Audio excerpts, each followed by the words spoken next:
嘉义中部伫咧1983年起5峰纪念园，2010年互县政府收登去管理了后，这13年来对外招商拢无顺利。这个所在一直坑咧远到大，为着要活化这个所在，相关单位按三要甲内面的旧建筑物拆掉，征收做公园，再搁做对外招商。旧有旧巢的建筑，草啊拢已经发甲互原本的路拢看袂到啊。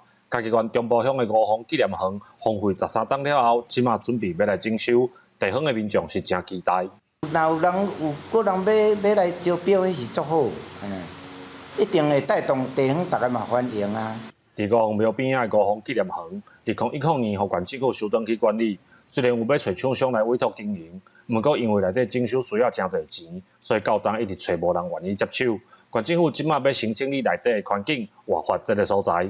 先做拆除的工作，拆除完了之后，再后续的把里面的东西整理一下，希望能够让民众能够来利用这个空间。那我们预定在11月的时候就可以来拆除完毕。